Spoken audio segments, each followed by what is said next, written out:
চার শ্রেণীর সন্তানাদির পিতামাতা যারা হবে এরা বিনা হিসাবে আল্লাহর জান্নাতে যাবে। কয় শ্রেণী? কয় শ্রেণী? প্রথম নাম্বার হলো শহীদদের পিতামাতা। শহীদ কারা? মান কুতিলা ফি সাবিলিল্লাহ ফাহুয়া শাহীদ। কেউ যদি আল্লাহর রাস্তায় জীবন দেয়, আল্লাহর রাস্তায় গেছে, বুলেটের আঘাতে বুকটা ঝাঁঝরা হয়ে গেছে, আল্লাহর রাস্তায় গেছে, কল্লাটা নেমে গেছে, আল্লাহর রাস্তায় গিয়ে বালিয়ার কাদার ভিতরে দেহটা মিশে গেছে, আল্লাহর হাবিব বলেন কেউ যদি শহীদ হয়, ওমান মাতা ফি সাবিলিল্লাহ ফাহুয়া শাহীদ, কেউ যদি আল্লাহর রাস্তায় বের হওয়ার পরে মারা যায়, সেই শাহাদাতের দরজা পেয়ে যায়। নবী আমার যুদ্ধ করে মদিনাতে যখন ঢুকতেছে, একটা মহিলা আওলাকে সে পাগলি বেশে শুধু বলে আমার ছেলে কোথায়, আমার ছেলে কোথায়। রাসূলুল্লাহ চিনতে পারলেন, দেখে বললেন মা আপনি কি অমুকের মা না? মহিলা বললেন হ্যাঁ। নবী আমার ডেকে বলে মারে কান্না করে লাভ নাই, আমি আপনার সন্তানকে নিজ হাতে জিহাদের ময়দানে কবরস্থ করে এসেছি। মহিলা হাওয়াও করে কাঁদে আর বলে ইয়া রাসূলুল্লাহ তাহলে আমাকে মা বলে ডাক দেওয়ার মতো তো কেউ রইল না, আমার সন্তান ছাড়া তো আর কেউ ছিল না। নবী আমার ডেকে বলে মারে চোখের পানি মুছে ফেলো, শহীদদের পিতামাতা বিনা হিসাবে আল্লাহর জান্নাতে যাবে। দুই নম্বর হলো হাফেজ আলেমদের পিতামাতা। এজন্য আপনাদেরকে বলে যাব বাবা, একটা সন্তানকে হলেও মাদ্রাসাতে দিও বাবা, একটা ছেলেকে হলেও মাদ্রাসাতে দিও বাবা, একটা মেয়েকে হলেও মাদ্রাসাতে দিও বাবা। একটা হাফেজে কোরআনের বাবা হয়ে কবরে যাও, একটা আলেমের বাবা হয়ে কবরে যাও, একটা হাফেজার বাবা হয়ে কবরে যাও, একটা আলেমার বাবা হয়ে কবরে যাও। রাসূল বলেন কিয়ামতের ময়দানে একটা হাফেজে কোরআন 11 জন মানুষকে সুপারিশ করে জান্নাতে নিয়ে যাবে, যাদের ব্যাপারে কদ ওয়াজাবাত লাহুন নার, যাদের জন্য জাহান্নাম ওয়াজিব হয়ে গিয়েছিল, এরকম 11 জন জাহান্নামীকে সুপারিশ করে জান্নাতে নিয়ে যাবে। এখন এখানে যারা আছেন সন্তানাদি মাদ্রাসাতে দিয়েছেন অথবা নাতিপুতি মাদ্রাসাতে দিয়েছেন, এরকম কেউ কি আছেন? একটু হাত তোলেন, আমি দোয়া করবো আপনাদের জন্য।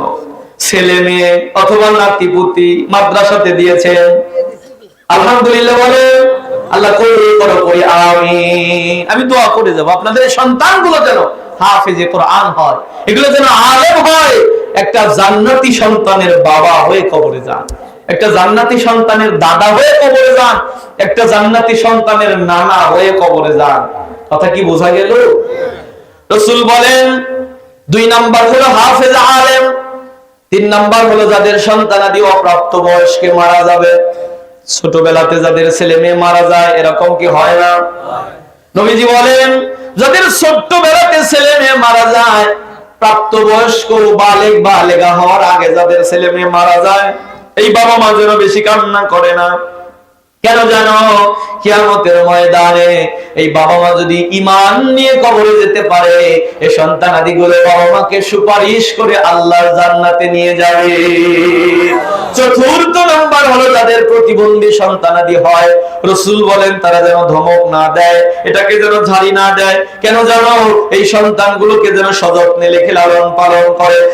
এরা যখন মারা যাবে কিয়ামতের ময়দানে এই প্রতিবন্ধীগুলো আল্লাহ পাককে ডেকে বলবে রব্বুল আলামিন আমাকে অন্ধ করে পাঠিয়েছিলে, আমাকে প্রতিবন্ধী করে পাঠিয়েছিলে, বাবা মার খেদমত আমি করতে পারি নাই, উল্টো বাবা মাই আমার খেদমত করেছে মরা পর্যন্ত। আল্লাহ তোমার কাছে দরখাস্ত আমার, আজকে বাবা মার পরিচয়টা করিয়ে দাও, আমার আব্বা আম্মাকে সুপারিশ করে জান্নাতে নিয়ে যেতে চাই। নবীজি বলেন যখন আমি শুনতে পেলাম যে অপ্রাপ্ত বয়স্ক ছেলে মেয়ে মারা গেলে জান্নাতে যাওয়ার একটা জরিয়া হয়ে যায়, রাসূল বলেন তখন আমি কাউসার পেয়ে খুশি হয়ে গেলাম। ইন্না আ'তাইনাকাল কাউসার, রাসূল নিশ্চয় আমি আপনাকে দান করেছি হাউজে কাউসার। এই সূরাটার কয়টা আয়াত যেন বললাম? কয় আয়াত এতক্ষণ? 1 আয়াত বলছি। এখন দ্বিতীয় আয়াতে কি যাব না মোনাজাত করে দেব? যাব কি?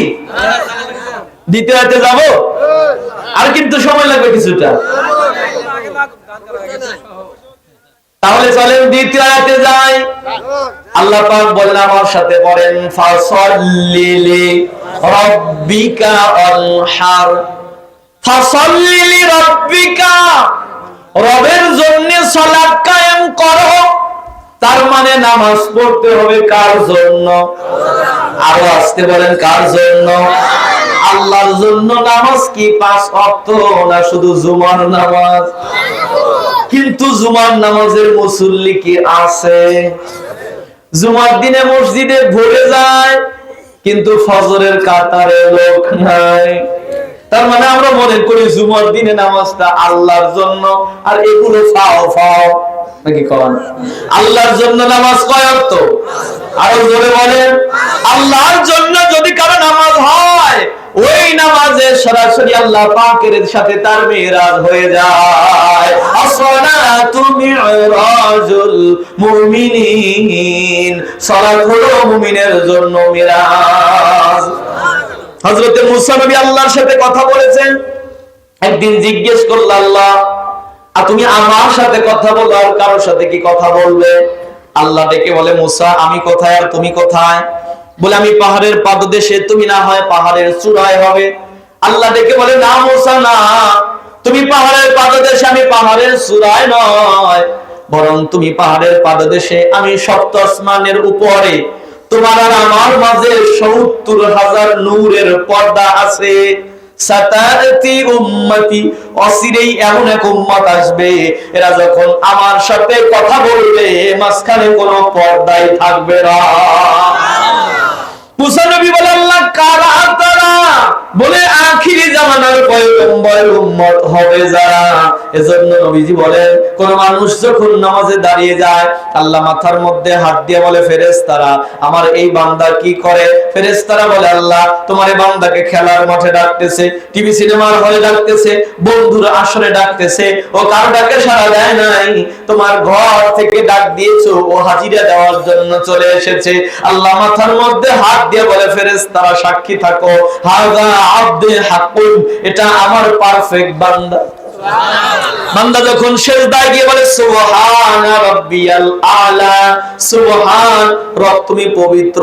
রব মাথার মধ্যে হাত দিয়ে বলে, সাব্বাহতানি সাব্বাহতু, আমাকে পবিত্র বললে আর তুমি অপবিত্র থাকবে, এটা হতে পারে না। সিজদা থেকে মাথা ওঠানোর আগে আমি তোমাকেও পবিত্র করে দিলাম। বান্দা বলে, আলা, রব তুমি মহান। রব ডেকে বলে, আলাইতানি ফাআলাইতুক, আমাকে মহান বললে আর তুমি মহান হবে না, এটা হতে পারে না। সিজদা থেকে মাথা উঠানোর আগে তোমাকেও সম্মানিত করে দিলাম। প্রশ্ন আসতে পারে, কেমন সম্মান করেছে? নবীজি বলেন, লাউলা শাবাবাতুশা, যদি ওই যুবকেরা না থাকতো যারা আযান দিতে দেরি হয়, মসজিদে গিয়ে সিজদায় পড়তে দেরি হয় না, আল্লাহ বলে আমি আসমানকেও রাখতাম না, জমিনকেও রাখতাম না, ধ্বংস করে দিতাম। তার মানে নামাজীদের সাথে সম্পর্ক কার? আল্লাহ। এজন্য পীরানে পীর আব্দুল কাদের জিলানী নাম শুনেছেন? আব্দুল কাদের জিলানী, উনি ওনার কিতাবের ভিতরে লিখেছেন, শুকুর যখন সকালবেলা ঘুম থেকে জাগ্রত হয়, শুকুর কি চেনেন? এখানে কি বলেন? শুয়োর বলে নাকি? শুকুর, খিনজির, শুয়োর বলি, যাই বলি। শুকুর যখন সকালবেলা ঘুম থেকে জাগ্রত হয়, শুকুর প্রথম চোখ খোলে না, চোখটা বন্ধ করে শরীরটা ঝাঁকি দিয়ে বলে, এবারে এলাই, ঘুম আমার ভেঙে গেছে, এখনো চোখ খুলি নাই। চোখ খোলার আগে দরখাস্ত তোমার কাছে আমার আল্লাহ, সকালবেলার চোখ খোলার পর থেকে যেন কোনো বেনামাজির চেহারা আমার নজরে না পড়ে। কেমন করে ঘুমাও তুমি, কেমন করে ঘুমাও তুমি, ফজর করে কাজা, এমন তো হতে পারে জোহরে জানাজা তোমার, এমন তো হতে পারে জোহরে জানাজা। মুসলিম হয় না জন্ম নিলেই মুসলমানের ঘরে, কাফের মুমিন তফাত রে ভাই নামাজের উপরে, রে ভাই নামাজের উপরে। এই নামাজ যেন এই জীবনে হয় না কভু কাজা, এমন তো হতে পারে জোহরে জানাজা। তাহলে নামাজ পড়ার দরকার আছে না নাই? নামাজ পড়বো কয় ওয়াক্ত? এই নামাজ কি শুধু পুরুষ মানুষ পড়বে না, মা বোনদের পড়ার দরকার আছে? মা বোনরা কি ওয়াজ শুনতেছে? আছে? হ্যাঁ, তাহলে মা বোনদের ব্যাপারেও কিছু বলা দরকার, যেহেতু তারা আমাদের ঘরের সরকার। কথা কয় না? মা বোনদের ব্যাপারে আমি কিছু কথা বলে যাই, রাগ করবেন নাকি? নবীজি বলেন, কোন নারী যদি 4টা আমল করে, আল্লাহ পাক তার জন্য 8টা জান্নাতের দরজা খুলে দেয়। এর মধ্যে প্রথম নাম্বার হলো সালাত খামসাহা, 5 ওয়াক্ত নামাজ পড়া। তার মানে আমার মা বোনদের জন্য নামাজ পড়তে হবে কিনা? আমার মা বোনেরা নামাজ পড়ে কিন্তু সময় মতো পড়ে না। অনেকে যোহরের নামাজ পড়তে পড়তে 3টে, আবার আসরের নামাজ পড়তে পড়তে মাগরিবের কাছে গেছে। এই যে আমাদের সময় আসছে, এত ব্যস্ততা বেড়ে গেছে, 3 ওয়াক্ত একবারে পড়িয়ে নিছে। ঠিক না? মা বোনদেরকে বলবো, মায়েরা নামাজ পড়বে 5 ওয়াক্ত, আল্লাহ দিবে বেহেশত। প্রথম নাম্বার হলো সালাত খামসাহা, 5 ওয়াক্ত নামাজ পড়া। দ্বিতীয় নাম্বার হলো সালাত শাহরাহা, রমজান মাসে রোজা রাখা। তার মানে রমজান মাসে রোজাটা মা বোনদেরকে রাখতে হবে, আমাদেরকেও রাখতে হবে। আমি মাদেরকে বলবো, মায়েরা ব্যক্তিগত কোনো বিশেষ কারণে নামাজ কিন্তু মাফ হয়ে যায়, আপনারা জানেন। আমি বিস্তারিত বলবো না, সব বয়সের মানুষ আছে এখানে। আমি মা বোনদেরকে বলবো, মায়েরা কিন্তু শারীরিক কোন কারণে রোজা যদি নষ্ট হয়ে যায়, রোজার কিন্তু মাফ নাই। রোজা পরবর্তীতে আবার কাজা আদায় করে দিতে হবে। কথা বুঝেছেন? আমি মা বোনদেরকে বলবো, মায়েরা প্রথম নাম্বার হলো 5 ওয়াক্ত নামাজ পড়া। দ্বিতীয় নাম্বার হলো সালাত সামাত শাহরাহা, রমজান মাসে রোজা রাখা। এই রোজা মা বোনই রাখুক, আমাদের কি রাখার দরকার আছে? এই যে রোজা আছে, শনিবার রবিবারের ডেট প্রায় চলে আসছে, এখন দেখবেন অনেক মানুষের রোগ ব্যাধি ব্যারাম এগুলো বাইরে গেছে। কথা কয় না? এখন অনেক মুরব্বীর আছে গ্যাস্ট্রিক, গ্যাস, আলসার। কথা কয় কত রোগ, সারা বছর সুস্থ থাকলেও রোজার দিনে রোগ বাইরে যায়। আছে না? নাই? আবার অনেকে আছে এরকম কিন্তু করে অজুহাত দেখায়। আপনার ব্যক্তিগত বিষয়, আমি এটাকে আসর করব না। আপনি নিজেই জানেন আমি আপনার বিষয়টা আপনি কি করতেছেন। রমজানের রোজাটা কিন্তু গুরুত্ব সহকারে রাখতে হবে। মা বোনদেরকে বলবো, 2 নাম্বার হলো রমজান মাসের রোজাটা রাখা। তৃতীয় নাম্বার হলো আতাআত বা'আলাহা, স্বামীর আনুগত্য করা। স্বামীর আনুগত্য কাকে বলে? নামাজ পড়বে, রোজা রাখবে, স্বামীর আনুগত্য করবে। স্বামীর আনুগত্যের ব্যাখ্যা এসেছে 2টা, অভিযোগ আর চাহিদা। এই 2টা জিনিস করা যাবে না। যে জীবনে অভিযোগ আর চাহিদা যত কম, ওই জীবনের শান্তি তত বেশি। ঠিক না? আজকে আমার আপনার ঘরে যে পরিমাণে সম্পদ আছে, সাহাবীদের ঘরে কি এই পরিমাণে সম্পদ ছিল? কিন্তু তাদের ঘরে শান্তি ছিল, আমার আপনার ঘরে শান্তি নাই। এর প্রথম কারণ হলো অভিযোগ আর চাহিদা। অতিরিক্ত চাহিদা, অতিরিক্ত অভিযোগ।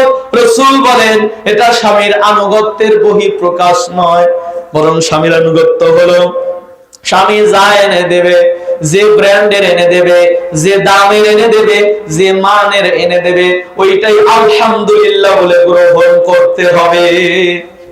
দলিল মুসলিম শরীফের হাদিস কিতাবুল লিবাস অধ্যায়ের ভিতরে এসেছে, আল্লাহর নবী বলেন, আমি আমার আয়েশার জন্য মদিনার বাজার থেকে একটা শাড়ি কিনেছি, সাদা শাড়ি। কি শাড়ি? আয়েশাকে বিয়ে করেছিল নবী, আয়েশা ছিল ছোট্ট মানুষ, এই ছোট্ট মানুষের জন্য সাদা শাড়ি কি পারফেক্ট হয়েছে? রাসূল বলেন সাদা শাড়ি কিনে প্যাকেট করে নবীজি নিয়ে গেছে। আয়েশাকে বললেন, আয়েশা আমি তোমার জন্য এনেছি। আয়েশা সিদ্দিকা প্যাকেট খুলে দেখে নাই, প্যাকেট খুলে দেখে নাই, প্যাকেটটা সহ বুকে লাগায় আর মুখে লাগায় বলে আলহামদুলিল্লাহ, ও নবী আপনারও পছন্দ আমারও পছন্দ। নবী আমার বললেন, আয়েশা শাড়িটা ঘরের ভিতরে গিয়ে পরিধান করে এসো। আয়েশা সিদ্দিকা ঘরে গেছে, শাড়িটা পরে নবী পাকের সামনে এসে দাঁড়িয়েছে, দেখেন তো কেমন দেখা যায়। নবী আমার হাত দুখানা প্রসারিত করেছে, আয়েশা এসো। যখন আয়েশা কাছে এসেছে, নবী বলে, আয়েশা দাঁড়াও, আমি তোমার জন্য কিনেছি সাদা শাড়ি, তুমি পরেছো রঙিন শাড়ি। আয়েশারে কার এনে দেওয়া শাড়ি তুমি পরিধান করলে? আয়েশা সিদ্দিকা চমকে উঠে থমকে দাঁড়িয়ে গেল। ইয়া রাসূলুল্লাহ, প্যাকেটের ভিতরে তো এই শাড়িটাই ছিল। নবী আমার ডেকে বলে, না আয়েশা না, আমি তোমার জন্য সাদা শাড়ি কিনেছি মদিনার বাজার থেকে। আয়েশা সিদ্দিকা বলে, নবীজি আমি রঙিন শাড়ি পেয়েছি প্যাকেটের ভিতরে। রাসূল বললেন, আয়েশা না, আমি সাদা শাড়ি কিনেছি।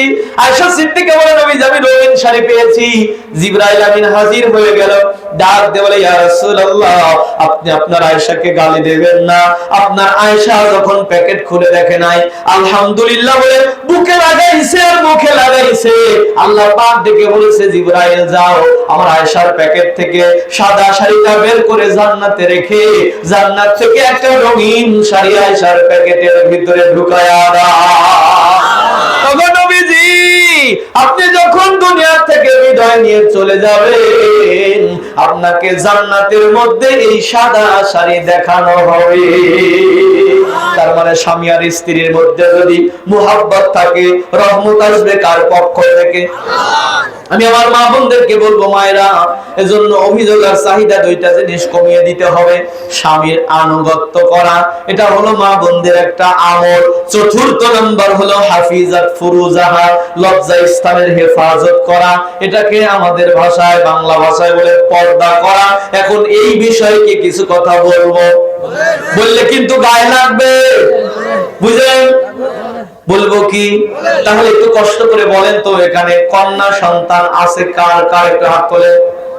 মেয়ে আছে কার কার? মেয়ে আলহামদুলিল্লাহ বলেন। আপনার রাসূল বলেন, তোমার একটা মেয়ে তোমার জন্য একটা জান্নাত। নবীজি বলেন, একটা মেয়ে একটা জান্নাত। শর্ত হলো তিনটা। শর্ত কয়টা? প্রথম নাম্বার, মেয়েকে ভালোবাসতে হবে কম না বেশি, ছেলের চাইতেও, আর কয় না ছেলের চাইতে। নবীর সামনে এক সাহাবী যাচ্ছে, নবীজি বললেন, আইনা জিতু, কোথায় যাও? রাসূল, বাজারে যাচ্ছি। কেন? আমার ছেলের জন্য একটা জামা কিনবো। রাসূল বললেন, দাঁড়াও, তোমার কি শুধু ছেলেই মেয়ে কি নাই? সাহাবী মুস্কি হেসে বলে, নবীজি একটা মেয়েও আছে। রাসূল বললেন, আগে মেয়ের জন্য কিনবা, তারপরে ছেলের জন্য কিনো। নবীজি কোথাও যাওয়ার সময় সবার শেষে যার কাছ থেকে বিদায় নিতেন তার নাম হলো ফাতেমা। কোথাও থেকে ফেরার পরে প্রথম যার সাথে দেখা করতেন তার নাম হলো ফাতেমা। তাহলে ভালো কম বেসেছে না বেশি বেসেছে? আর এখানে অনেক বাপ আছে, মিয়া বিয়ে দিচ্ছে, আমাদের গ্রাম্য ভাষায় কয় ডালি উপর করছে, 5 বছর হয়ে গেছে, মিয়ার বাড়ি তো যায় না, কথা কয় না, খোঁজ খবর নেয় না, বাড়ি তো যায় না। এরকম বাপের জন্য কেউ জান্নাত আছে? এটা তো খোঁজ খবর নেওয়া তো দূরের কথা, অনেক হাজী সাহেবও আছে মেয়ের সম্পত্তি মেয়েকে দেয় না। অথচ ইসলামের এটা কিন্তু হক, মেয়ের হক। ছেলেকে সব জায়গা জমি দিয়ে দিছে, মেয়ের মাথায় হাত দিয়ে দোয়া করে, মা কিছুই দিলাম না, তাও তোমার 50 বিঘা সম্পত্তি আমি দোয়া দিয়ে গেলাম। কিয়ামতের ময়দানে জালেমের কাতারে দাঁড়াতে হবে। কারণ বন্ধু জানো, এটা হলো কোরআনের বিধান। অবশ্যই মেয়ের সম্পত্তিটা মেয়েকে বুঝে দেওয়া লাগবে। আবার গ্রাম কোন দিকে গেছে দেখেন, ছেলেকে ভালো জমি দিয়া মেয়েকে যদি দেয়, ওই যে দোপা ছড়া বলি আমাদের গ্রাম ভাষায়, নিচু জমি, যেটা 12 মাসের মধ্যে যেটা পানি লেগে থাকে, ওই জায়গা থেকে 2 ডিসিমাল দিছে।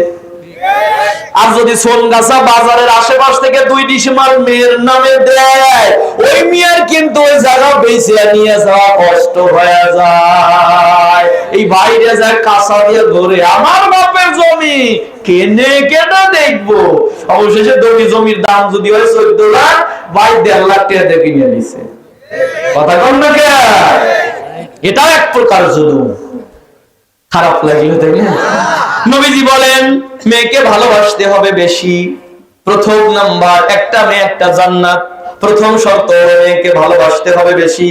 দ্বিতীয় নাম্বার হলো মেয়েকে দ্বীন শিক্ষা দিতে হবে। কি শিক্ষা দিতে হবে? ধর্মীয় শিক্ষা দিতে হবে। মেয়ে যখন শিখবে আব্বা আব্বা, আপনি তখন শিখাবেন আল্লাহ আল্লাহ। মেয়েটাকে জীবনের প্রথম কোরআনের শিক্ষাটা ভিতরে ঢুকায়া দেন, নুরানি মক্তবে আগে পাঠায়া দেন। মেয়েটাকে হয়তো বা যদি সম্ভব হয় আশেপাশে মহিলা মাদ্রাসা থাকলে মাদ্রাসাতে আগে দেন, আপনার সন্তানটাকে বিশুদ্ধ রূপে কোরআন তেলাওয়াত শিক্ষাটা আগে শিক্ষা দেন। কেন বন্ধু জানো, সকালবেলা খাবারের শুরুতে কেউ যদি শশার সালাদ খায়, সন্ধ্যাবেলা ঢেকুর উঠলেও আগে শশার গন্ধটা পাওয়া যায়। জীবনের প্রথম যার ভিতরে কোরআন ঢুকবে ও ডাক্তার হবে, ব্যারিস্টার হবে, ইঞ্জিনিয়ার হবে, প্রকৌশলী হবে, ও ডাক্তার হবে, ইঞ্জিনিয়ার হবে, ব্যারিস্টার হবে, কিন্তু অন্তত কোনদিন তসলিমা নাসরিনার পরিমণি হবে না। কেন জানো? মেয়ের ভিতরে প্রথম কোরআন দিয়েছ। কথা কি বোঝা যায়? এজন্য মেয়েকে প্রথমে কোরআনের শিক্ষাটা আগে দিতে হবে। 3 নাম্বার হলো সঠিক পাত্রে পাত্রস্থ করা। এই জায়গা আমাদের একটা ভেজাল আছে। আমরা মেয়ে বিয়ে দেওয়ার সময় বলি ছেলের ইনকাম কত, বলে মাসে 30 লাখ, তাইলে আমি রাজি। এটা কেন? কাজী বিয়ে পড়া দিছে, 2 বছর পরে সারাসারি হয়ে গেছে। আমরা দেখি না ছেলেটা নামাজি কিনা, আমরা দেখি না ছেলেটা দিনদার কিনা, আমরা দেখি না ছেলেটা হালাল উপায়ে কামাই করে নাকি হারাম উপায়ে উপার্জন করে। ওই একজন ঠিক কইছে, এরা সব চিন্তা করতেছে নাকি? খারাপ লাগতেছে বাবাজি? আমরা তো এগুলো দেখি না। অথচ দিনদার একটা সন্তান, একটা ছেলের সাথে যদি একটা দিনদার মেয়ের বিবাহ দিতে পারেন, দুনিয়াটাই জান্নাতের একটা বাগান হয়ে যাবে। আমার বন্ধুরা, রাসূল আমার এই কাজটা করেছিলেন। দেখেন, ফাতেমার বিবাহের জন্য রাজা বাদশাদের ছেলেদের প্রস্তাব এসেছে, রাসূল কোনো কথা বলে নাই। শুধু ঘরে গিয়ে বলেছে, ফাতেমা অমুক রাজার পক্ষ থেকে প্রস্তাব এসেছে, কোনো কথা বলে নাই। হযরত আলীকে কে যেন গিয়ে বলেছে, আলী রে, ফাতেমার না বিবাহ হয়ে যায়, তোমার কি মনে চায় না? আমাদের গ্রাম্য ভাষা যেটা, আলী বলে যে আমি খাই মসজিদের সিন্নি, আর ফাতেমার বিয়ে আমার সাথে। সাহাবী বলল, আমাকে বলো। বলবো না কি? বলে বলে দেখিও। সাহাবী গিয়ে বলেছে, ইয়া রাসূলুল্লাহ, আপনার আলী ফাতেমাকে বিবাহ করতে চায়। নবী আমার মুস্কি হাসি দিয়ে বলে, আমি এই অপেক্ষাতেই ছিলাম। আজকে রাসূল ফাতেমার ঘরে গিয়ে বলে, আরে আজকে আরো একটা ছেলের পক্ষ থেকে প্রস্তাব এসেছে, যার বাড়ি নাই, ঘর নাই, ভিতরে ঈমান আছে। একে যদি তুমি বিবাহ করতে পারো, সুখের দিনের সুখটা ভাগ করে নিও, দুঃখের দিনে পাশে থেকে যেও। তুমি মরতে দেরি হবে, আমি নবীর পাশের জান্নাতে যেতে দেরি হবে না। ফাতেমা বুঝতে পেরেছে, বুদ্ধিমতী মেয়ে ছিল, যে আব্বা তো কোন ছেলের ব্যাপারে সুনাম করে না, আব্বা সুনাম করেছে, তার মানে আব্বার ভালো লেগেছে। কোন কথা বলে নাই, মুস্কি হাসি দিয়ে চলে গেল। নবী আমার এসে বললেন, আলী মোহরানার ব্যবস্থা করো, আমি বিবাহ দিয়ে দেব। ফাতেমাকে যখন আলীর হাতে উঠিয়ে দেয়, 2টা নসিহত করে ফাতেমারে, আমার আলী, জীবনে কোনদিন যেন তোমাকে 2 ডাক দেওয়া না লাগে, একটা ডাক দেওয়া মাত্র দরজা খুলে দিবা, মানে স্বামীর প্রতি এতটা ভক্তি দেখাবা, যা এনে দিবে আলহামদুলিল্লাহ বলে গ্রহণ করবা। কোন কারণে আমার আলী যদি তোমার উপরে রাগ করে, দোষটা যদি তোমার থাকে, এই অবস্থায় তোমার যদি মরণ হয়, আমি নবী তোমার জানাজার নামাজ পড়াবো না। ফাতেমা তাই করেছে। ঘরে 4 দিন পর্যন্ত খাবার নাই। সন্তানাদিদেরকে নিয়ে নবী পাকের বাড়িতে চলে গেছে, নবীজির জিহ্বা চাটায় বাড়িতে নিয়ে এসেছে। বিকেল বেলা অপেক্ষায় আছে, আলী ফিরবে, কোনো না কোনো খাবার নিয়ে ফিরবে। বিকেল বেলা আলী ফিরেছে, চেহারাটা মলিন। ফাতেমা জিজ্ঞেস করে, স্বামী মন খারাপ কেন? বলে আজকেও কিছু জোটাতে পারি নাই। ফাতেমা দৌড়ে ঘরের ভিতরে গেল, দরজাটা বন্ধ করে জানালা দিয়ে জিজ্ঞেস করে, স্বামী আবার বলে মন খারাপ কেন? বলে আজকেও কিছু জোটাতে পারি নাই। ফাতেমা ডেকে বলে, স্বামী রে, আপনি কি জানেন না, বিপদে ধৈর্য ধারণ করে তার সাথে আছে আল্লাহ, আর কোন কিছু পাওয়ার পরে যে শুকরিয়া আদায় করে তার সাথে আছে আল্লাহ। স্বামী রে, যাদের সাথে আল্লাহ থাকে তাদের চেহারা কখনো মলিন হতে পারে না। ও স্বামী, তুমি হাসো, নইলে দরজা খুলবো না। হযরত আলী বলেন, আমি হেসে দিয়েছি। ফাতেমা দরজা খুলে দিয়েছে। ঘরের ভিতরে গিয়ে দেখি ফাতেমা নাচতেছে আর হাসতেছে। নাচো কেন? বলে খাবার আসে নাই, তাতে কি আমার রাজা তো চলে এসেছে। এরকম স্ত্রী যদি কারো ঘরে থাকে, ও কি আর পরকিয়া করতে পারে? আর ঘরে শান্তি নাই, এজন্য বাইরে গিয়ে শান্তি খোঁজে। দোষ খালি এক পক্ষের দেওয়া না, আজকে আমি দুই পক্ষের কথাই বলবো। খারাপ লাগতেছে